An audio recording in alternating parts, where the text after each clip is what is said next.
आज आपण पित्तनाशक अशी सोलकढी बनवतोय।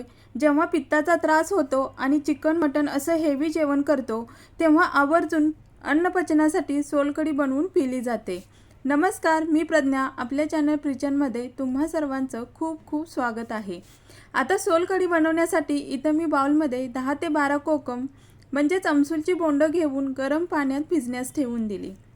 आता कोकम भिजतोय तोपर्यंत मिक्सरच्या भांड्यात अर्धा किसलेला ओला नारळ, 1 इंच इतपत अद्रकचे तुकडे, 1 काडी कढीपत्त्याची पाने आणि थोडासा पुदिना, 1 चमचा जिरे, 1 चमचा सैंधव नमक, 1 चमचा साखर, 1 हिरवी मिरची आणि पाण्यात भिजण्यास ठेवलेली कोकम पाण्यासोबतच घालून चांगली बारीक पेस्ट बनवून घ्यायची आहे। हे पहा या प्रकारे। नंतर बाउलमध्ये तयार मिश्रण गाळणीने किंवा एखाद्या पातळ सुती कपड्यातून गाळून घ्या। आता इथं मी मिश्रण चमच्याच्या साहाय्याने हलवून चाळणीतून गाळून घेतलं। नंतर सेम प्रोसेसमध्ये उरलेला चोथा मिक्सरच्या भांड्यात काढून पाणी ओतून पेस्ट बनवून गाळून घ्यायची आहे। हे पहा या प्रकारे सोलकढी बनवून तयार आहे।